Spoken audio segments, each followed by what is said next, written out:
adab ketika berbicara dengan orang lain. Assalamualaikum warahmatullahi wabarakatuh. Apa kabar hari ini teman-teman? Alhamdulillah bertemu kembali di pembelajaran adab bersama dengan Ustazah Diana. Nah teman-teman, sebelum kita melanjutkan pembelajarannya, mari kita berdoa terlebih dahulu. Agar apa? Agar pembelajaran kita pada hari ini diberikan kemudahan dan kelancaran oleh Allah Subhanahu wa Ta'ala. Baik, sikap berdoa. Tangannya diangkat, kepalanya ditundukkan. Doa sebelum belajar. Bismillahirrahmanirrahim.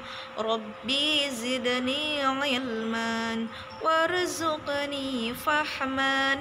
Ya Allah, tambahkanlah ilmu kepadaku dan berikanlah aku kefahaman. Amin.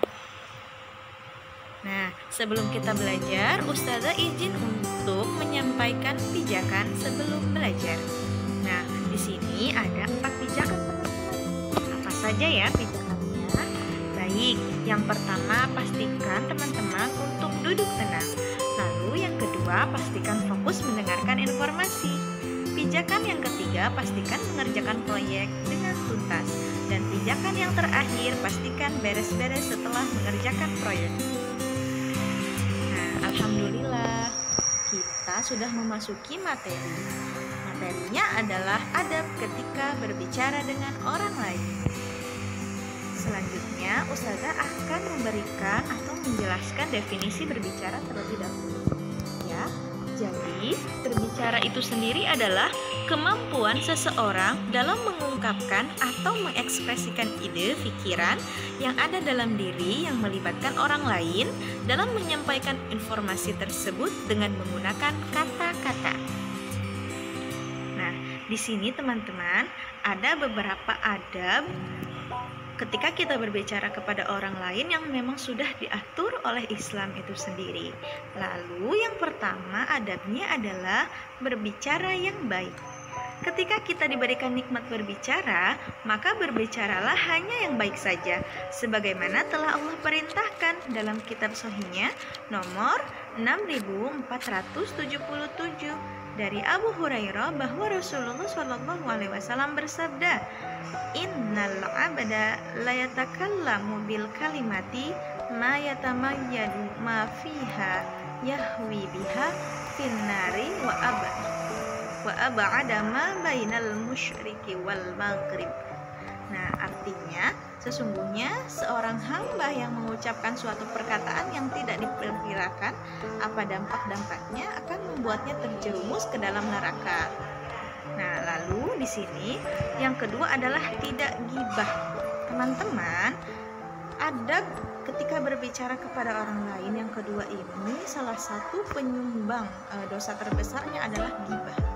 Kita tidak diperbolehkan untuk gibah, teman-teman. Nah, banyaknya gibah yang dilakukan membuat seorang ahli agama pun dapat masuk ke dalam neraka. Lalu selanjutnya, melihat wajah lawan bicara. Jika berbicara secara langsung, maka pandanglah wajah orang yang berbicara tersebut. Hal ini akan membuat mereka merasa lebih dihargai. Adab yang keempat adalah antusias. Dengarkanlah orang lain yang berbicara dengan sangat antusias. Bahkan, meskipun kita tidak pernah mendengar hal tersebut sebelumnya, hendaklah kita tetap mendengarkan dengan baik.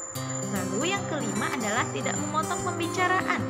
Nah, adab selanjutnya ketika berbicara adalah tidak memotong pembicaraan. Orang yang suka memotong pembicaraan orang lain adalah orang yang sangat tidak sopan dan egois. Nah, selanjutnya tidak berdebat. Ada kalanya dalam sebuah pembicaraan terjadi perdebatan. Dalam Islam, perdebatan hal yang biasa terjadi, namun hendaknya dihindari. Bahkan meskipun kita benar, kita sebaiknya mengalah agar tidak terjadi perdebatan yang panjang. Nah, selanjutnya tidak terlalu banyak bicara. Salah satu orang yang merugi adalah orang yang sangat banyak berbicara, teman-teman. Rasul sendiri telah memperingatkan mereka yang terlalu banyak bicara. Selanjutnya, adab yang terakhir adalah selalu jujur. Teladan yang selalu dicontohkan oleh Rasul semasa hidupnya adalah selalu berkata jujur. Nah, di sini jujur dalam berbicara menunjukkan keislaman seseorang. Maka hendaknya kita selalu jujur dalam setiap perkataan, bahkan dalam candaan sekalipun. Nah, selanjutnya teman-teman, di sini ada contoh kegiatan yang menggambarkan adab ketika berbicara dengan orang lain. Yang pertama, teman-teman bisa melihat gambarnya, mendengarkan dengan baik ketika kita berbicara dengan orang lain atau dengan lawan bicara kita. Lalu gambar kedua di sini memandang wajah lawan bicara. Jadi ketika kita berbicara dengan orang lain, pastikan kita memandang wajahnya. Nah, yang terakhir adalah antusias. Ketika kita berbicara dengan orang lain, pastikan kita untuk menanggapinya dengan antusias. Agar apa? Agar orang tersebut senang. Karena kita meresponnya dengan baik. Selanjutnya adalah kesimpulan. Teman-teman, adab berbicara merupakan suatu cara bagaimana kita dapat berbicara dan bersikap sesuai dengan tuntunan Islam. Nah, adapun adab berbicara itu sendiri terdiri dari berbicara yang baik, tidak ghibah, melihat wajah lawan bicara, antusias, tidak memotong pembicaraan, tidak berdebat, tidak terlalu banyak bicara, dan selalu jujur. Nah, teman-teman, di sini ada proyek, ya. Proyeknya sendiri adalah bahwa teman-teman pastikan untuk menyebutkan 3 adab ketika berbicara dengan orang lain. Adapun langkah-langkahnya adalah yang pertama, teman-teman sebutkan 3 adab ketika berbicara dengan orang lain. Lalu selanjutnya ayah atau bunda teman-teman bantu merekam atau memvideokan kegiatan teman-teman ketika menyebutkan 3 adab berbicara dengan orang lain. Lalu kirimkanlah proyek dalam bentuk video melalui Google Classroom. Nah, alhamdulillahirrahmanirrahim, segala puji bagi Allah Tuhan semesta alam. Kurang lebihnya Ustazah mohon maaf. Wassalamualaikum warahmatullahi wabarakatuh.